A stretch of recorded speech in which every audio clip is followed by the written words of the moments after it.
네, 오늘은 잠언 12장 1절에서 28절의 말씀을 가지고 염치를 넘어 품격이 있는 사람이라는 제목으로 함께 말씀을 나눠보고자 합니다.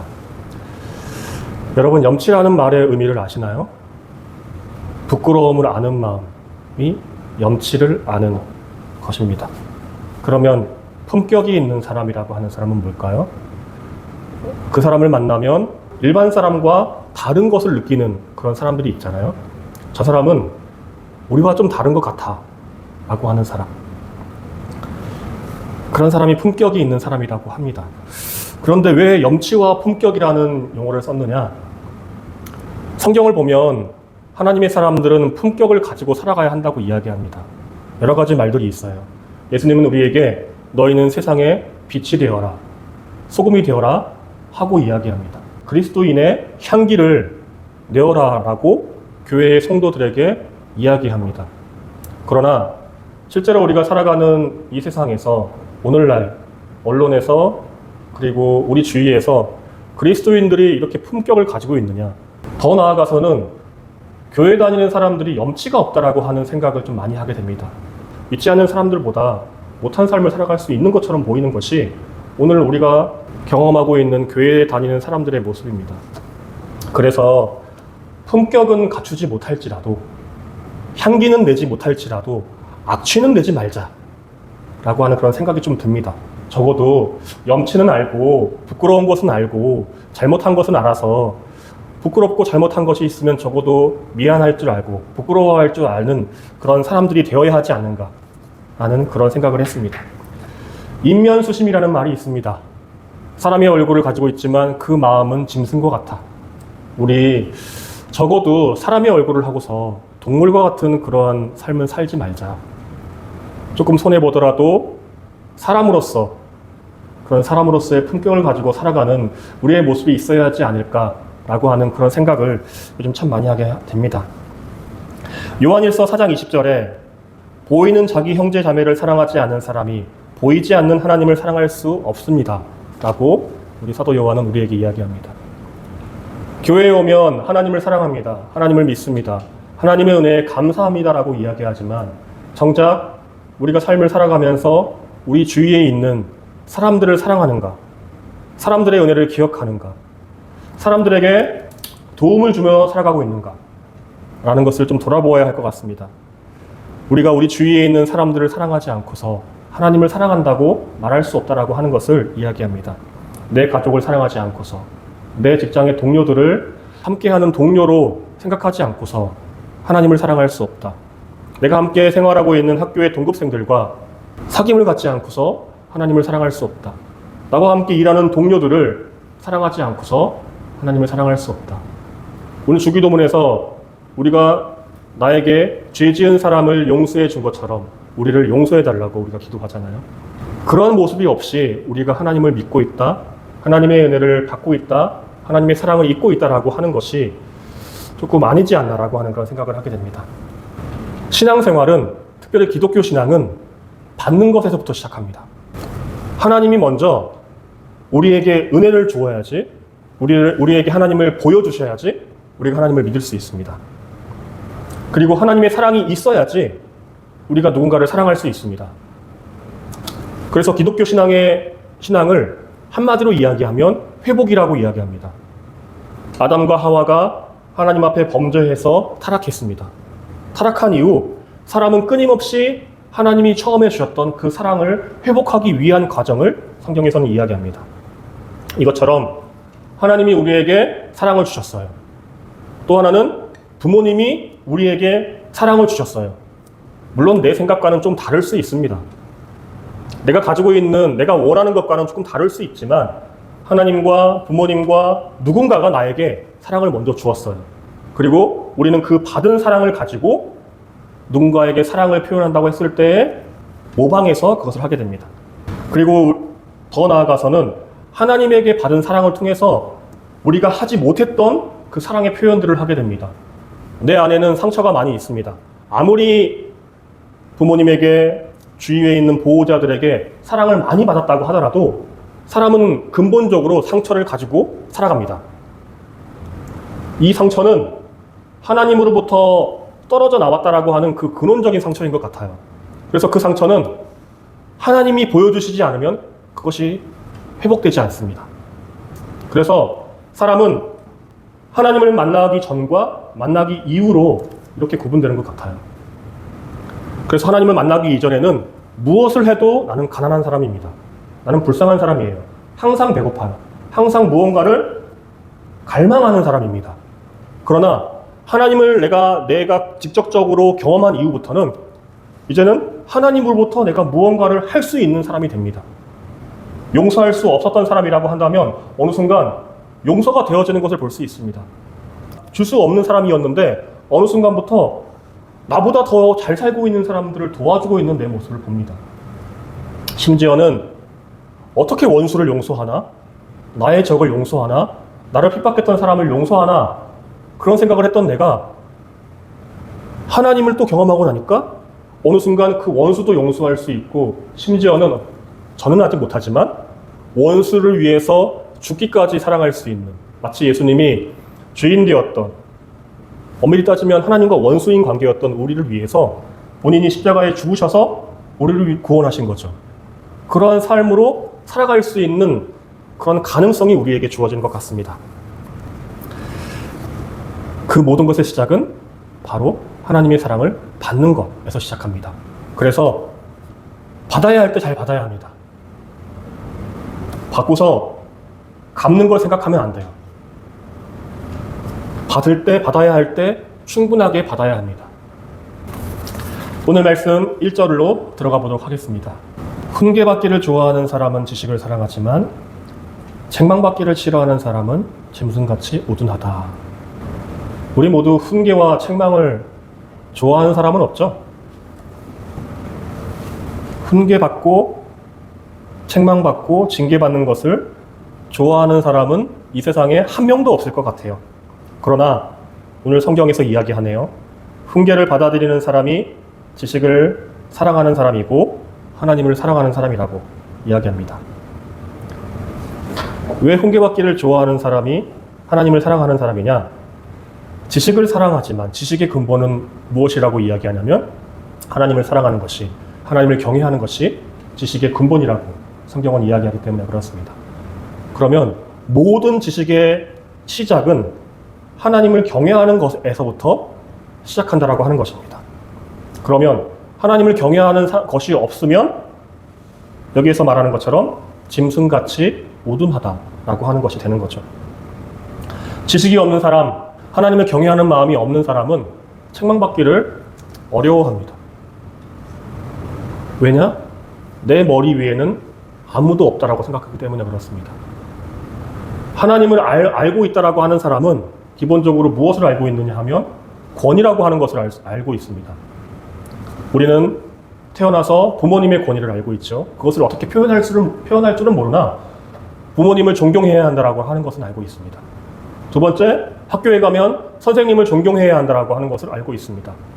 그리고 대학에 가고 일터 직장에 가면 우리의 상급자들을 존경해야 한다. 그 사람의 의견을 따라야 한다라고 하는 것을 알고 있습니다.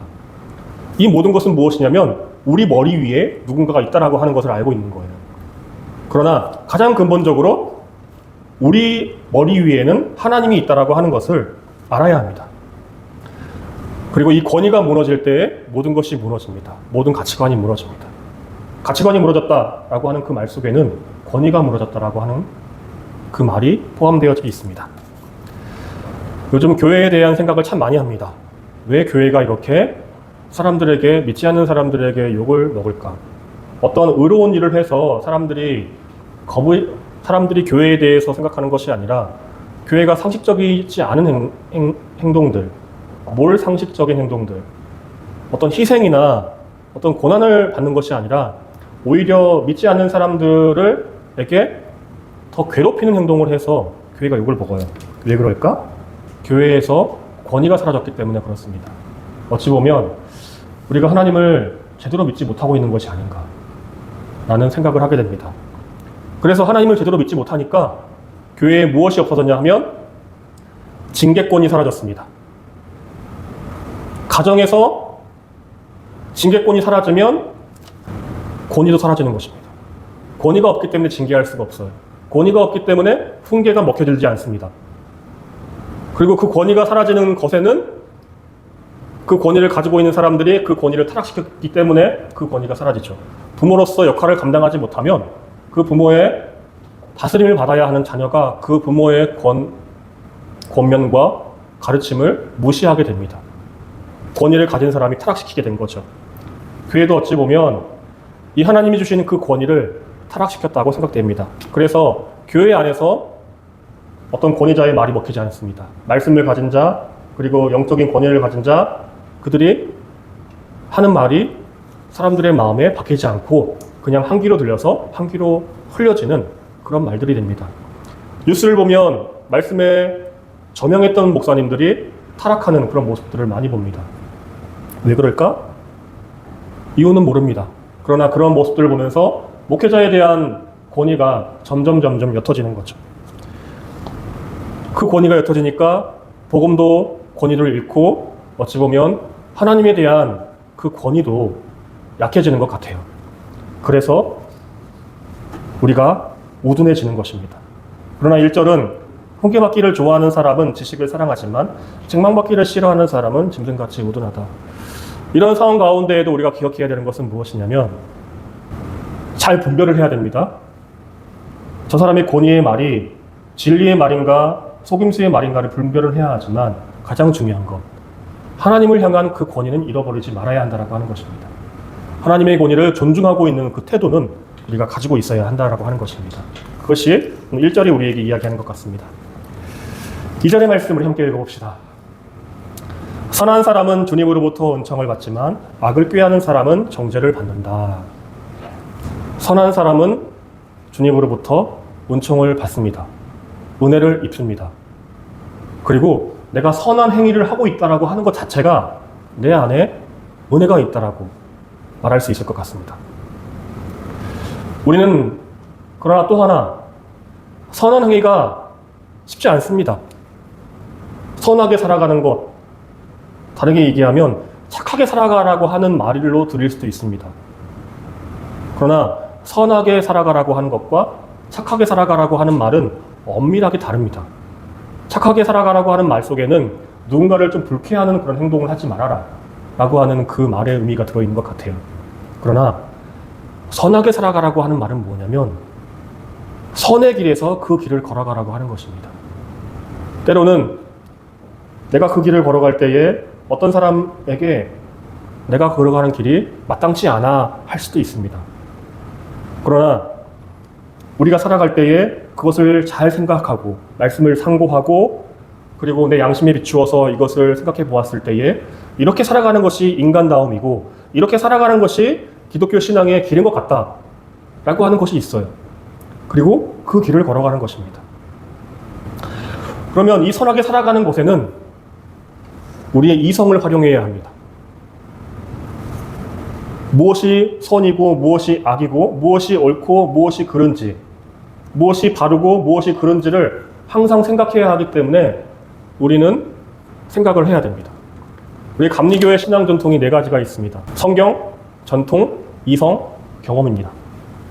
모든 교회의 기본은 성경에서 그 이유를 찾습니다. 그리고 교회의 전통이 있습니다. 그 전통 속에서 우리가 지켜야 하는 그 가치를 찾습니다. 다른 개신교와 다른 전통이 하나 있는데 그것은 이성입니다. 인간이 가지고 있는 이성으로 성경과 전통을 잘 생각하는 것입니다. 그리고 경험, 삶이 있어야 한다라고 하는 것입니다. 삶 속에서 우리의 이성을 가지고 성경과 전통을 내려왔던 그 유구한 그 보화들을 우리가 사용해서 경험하게 하는 것입니다. 그러나 우리 한국 개신교회를 보면 많은 것을 잃어버린 것 같습니다. 첫 번째, 왜 그럴까? 이신칭의의 교리 때문에 그런 것 같습니다. 오직 믿어야 한다. 교회에 가면 어떤 문제가 생기면 내가 믿음이 부족해서 그래. 내가 기도가 부족해서 그래. 내가 하나님을 잘 몰라서 그래. 이신칭의의 교리. 이것을 성경에서는 로마서 1장 10절에서 오직 의인은 믿음으로 말미암아 살리라. 이렇게 이야기합니다. 믿음이 부족해서 내가 그래 라고 하는 그 말에 모든 것이 다 없어집니다. 그러나 하나님은 생각해 보아라고 말씀하십니다. 우리에게는 생각해 보아야 되는 게 하나 필요합니다. 무엇이 하나님의 말씀이고 무엇이 하나님의 말씀이 아닌지 생각해 보아야 합니다. 그리고 또 하나는 성경에는 행함이 없는 믿음은 죽은 믿음이라고 또 이야기합니다. 믿는 것이 행동으로 나타나야 된다고 하는 것입니다. 그래서 우리 감리교회에서는 이신칭의를 이야기하지만 이신성화도 이야기합니다. 믿음으로 말미암는 의인입니다. 하나님이 주신 믿음으로 내가 구원받은 사람이라고 하는 것을 알게 되었습니다. 그러면 성화는 어떻게 하느냐? 내 힘과 의지로 하는 것이 아니라 하나님이 주신 믿음만큼 행동을 하는 것입니다. 그래서 감리교회 신학의 중요한 두 가지가 있는데 칭의와 성화입니다. 하나님이 주신 믿음을 가지고 의인임을 고백하고 하나님이 주신 믿음을 가지고 그 믿음을 살아내는 것. 그것이 우리 감리교회의 전통입니다. 그러면 생각해 보아야 하는데 무엇을 생각하느냐? 부모님의 말이, 선생님의 말이, 목사님의 말이 이것이 하나님의 말씀인지를 생각해 보아야 합니다. 하나님은 우리를 모두가 다 왕같은 제사장으로 불렀다고 말씀하십니다. 그러면 목사만 말씀을 맡은 자가 아니고 모든 부르심 받은 그리스도인들은 다 하나님 앞에서 왕같은 제사장으로 부르심 받았습니다. 그렇다고 한다면 한 사람 한 사람이 저 사람이 하는 말이 하나님의 말씀에 옳은가? 생각해 보아야 한다고 하는 거예요. 물론 권위를 존중하지만 존중하면서도 이것이 정말로 맞는가? 라고 하는 것을 생각해 보아야 합니다. 그러나 우리 한국교회는 덮어놓고 목사님의 말이니까 믿어야 돼. 부모님의 말이니까 믿어야 돼. 선생님의 말이니까 믿어야 돼. 라고 이야기합니다. 그러나 성경은 그것이 옳고 그른지를 생각해 보아야 한다라고 이야기합니다. 생각해 보아야 합니다. 그리고 그것이 옳지 않다라고 한다면 그것을 개선하기 위해서 노력해야 합니다. 성경에서는 하나님과 우리의 관계, 예수님과 우리의 관계를 세 가지로 이야기하는 것이 있습니다. 첫 번째는 우리가 하나님의 상속자라고 하는 개념입니다. 후사라고 하는 개념입니다. 유업을 이어받을 자라고 하는 상속자의 개념이 있습니다. 그리고 자녀의 개념이 있습니다. 자녀는 잘 배워야 돼요. 그 안에서 잘 성장해야 돼요. 그 안에서 그 권위 안에서 순종하는 것을 잘 배워야 합니다. 두 번째는 예수님은 우리에게 뭐라고 말씀하셨냐면 나는 너희를 종이라 하지 않고 나를 너희를 친구라 하겠다고 말씀하셨습니다. 친구의 관계가 있습니다. 친구는 서로 의견을 주고받고 또 서로의 이견을 이야기하고 서로 동등한 관계를 이야기하죠. 그리고 마지막으로 하나님과 우리는 하나라고 하는 부부의 개념이 있습니다. 예수님은 우리의 머리이시고 우리는 그의 몸이라고 이야기합니다. 그래서 우리의 몸이 성전이라고 이야기합니다. 예수님이 교회의 머리이시고 교회는 그의 몸이라고 이야기합니다. 하나인 거예요. 머리와 몸이 따로 일 수 없는 것처럼 예수님과 우리가 하나라고 하는 그런 개념이 있습니다. 그러면 우리는 생각해야 합니다. 예수님한테 잘 배우고 잘 이야기하고 이제는 내가 행하는 것이 예수님께서 주신 그 말씀으로 행하는 것이 되어져야 하는 것을 꿈꿔야 하는 것입니다. 그래서 끊임없이 매 순간순간 물어야 돼요. 내가 하고 있는 이 생각이 맞은가? 내가 하고 있는 이 행동이 옳은가? 내가 걸어가고 있는 이 삶의 방향이 맞나? 라고 하는 것을 끊임없이 물어야 합니다. 그런 의미에서 또 하나를 물어야 돼요. 내가 가지고 있는 재능이 무엇인가? 내가 잘할 수 있는 것이 무엇인가? 왜 그것을 물어야 하냐면 재능을 가지고 일하는 것이기 때문에 그렇습니다.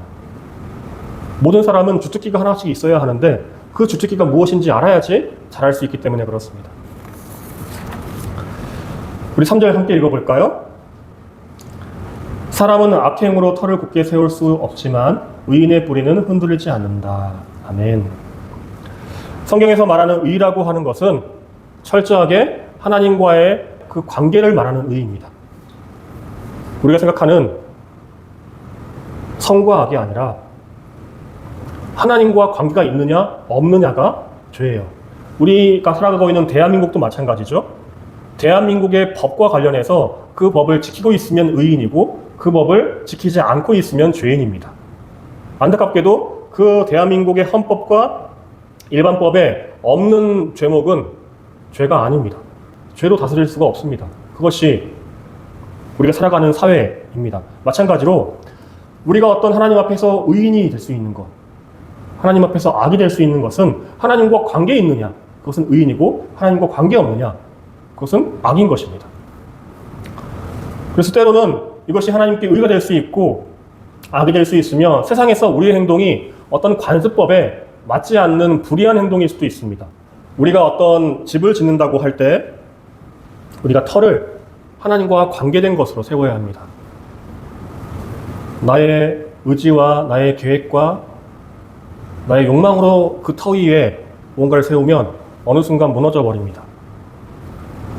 그리고 그러면 그 터는 무엇으로 세워야 할까? 성경은 이야기하죠. 예수 그리스도의 그 이름 위에 세워야 한다고 이야기합니다. 주는 그리스도시요 살아계신 하나님의 아들이십니다.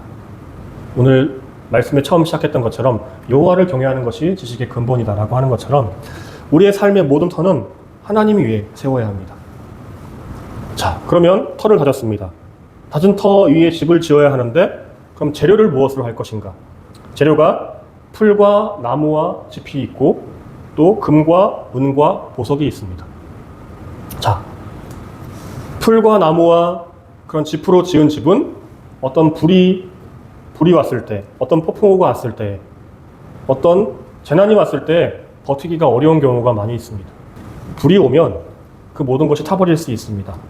그러나 성경은 금과 은과 보석은 불을 통과할 때 더욱더 정금과 같이 되어진다라고 이야기합니다. 마찬가지입니다. 이 집을 짓는 재료도 마찬가지예요. 이것이 금인가 은인가 보석인가. 그것은 이것이 하나님이 나에게 주신 것이냐 아니냐라고 하는 것에서 시작합니다. 많은 사람은 고민해요. 내가 하고 있는 이 일이 금과 은과 보석인가? 그것을 확인하는 방법이 있습니다. 그것이 무엇이냐? 고난이 오고 어려움이 왔을 때 내가 여전히 손해보면서도 그 일을 할 수 있는가? 라는 모습을 보면 그것이 금인지 은인지 보석인지 알 수 있습니다. 손해를 보면서도 할 수 있느냐? 풀과 나무와 집으로 지어진 것들은 손해를 보면서 할 수가 없습니다. 어려움 당하면서도 할 수 없습니다. 그러나 나에게 이것이 금과 은과 보석이라고 하는 것은 손해를 보면서도 고난을 당하면서도 어려움을 당하면서도 심지어는 하기 싫으면서도 할 수 있느냐. 어떤 사람이 이런 얘기를 했습니다. 내가 하고 싶은 걸 하기 위해서는 하기 싫은 8가지를 해야 된다고 합니다. 내가 하고 싶은 것을 한두 가지를 하기 위해서 하기 싫은 7, 8가지를 하고 있는 거예요. 마찬가지예요. 하고 싶은 것은 금과 은과 보석인 겁니다. 하나님 앞에서 내가 어떤 것을 할 수 있는 이유, 그것을 하기 위해서 하기 싫은 7, 8가지를 합니다. 신앙생활은 이 2가지입니다. 무엇으로 반석을 만들 것인가? 그리고 무엇으로 집을 지을 것인가? 그리고 이 테스트가 오는 그 불의 상황 속에서 무엇이 남아있는가? 우리가 삶을 돌아다 보면 불을 통과했을 때 남아있는 것만이 진짜입니다. 다른 것들은 다 찌꺼기와 같은 것들이었습니다. 그래서 우리는 이 신앙생활 하면서 반석과 터와 재료를 고민하는데 그러면 이제 어떻게 집을 지을까를 또 고민해 보아야 합니다. 자, 반석은 예수 그리스도의 터 위에 지어야 한다고 했습니다. 주님께서 주신 것으로 터를 삼습니다. 이 터라고 하는 것은 내가 살아가면서 하나하나 경험하는 그 은혜가 될 수 있습니다. 내가 받은 은혜만큼 터가 넓어져요. 내가 은혜라고 생각하는 것만큼, 내가 은혜라고 인식되어지는 것만큼, 그 정체성만큼 터가 하나하나 넓어집니다. 두 번째는 재료입니다. 이것으로 지어봤습니다. 풀로 지어봤습니다. 나무로 지어봤습니다. 그리고 흙으로 지어봤습니다. 그런데 자꾸 무너지는 거예요. 그러나 어느 순간 나도 그것이 금인지 은인지 보석인지 몰랐지만 지어봤어요. 그런데 나중에 봤더니 그것이 금이고 은이고 보석이었습니다. 어떻게 하느냐?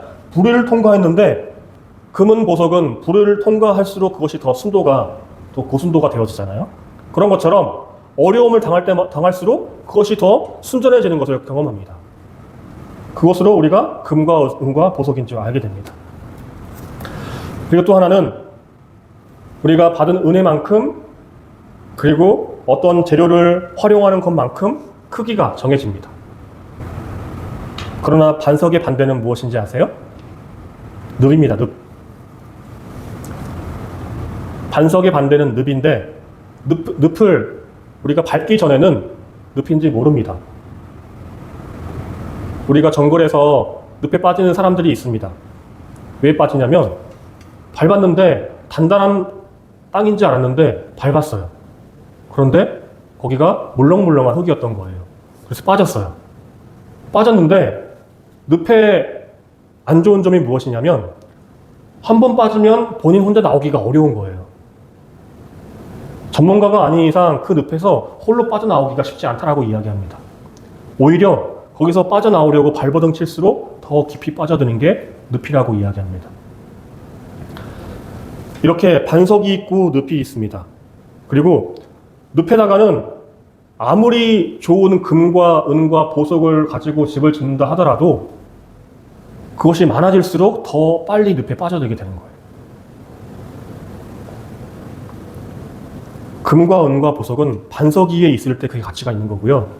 늪에서 금과 은과 보석은 오히려 나를 더 빨리 죽이게 하는 것이 금과 은과 보석입니다. 우리가 그것을 알아야 합니다. 그래서 우리는 터에 예수 그리스도의 그 가치를 가지고 있어야 한다는 것. 예수 그리스도의 그 은혜를 기억하고 있어야 한다고 하는 것. 그것을 기억하시기 바랍니다.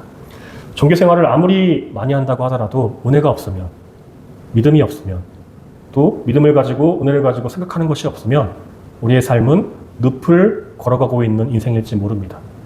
이것을 기억하시고 우리의 삶 속에 예수 그리스도라고 하는 반석을 가지고 그 위에 금과 은과 보석의 재료로 집을 지어가는 신앙의 삶을 살아가는 우리 모두가 되기를 주님의 이름으로 축복합니다. 기도하겠습니다.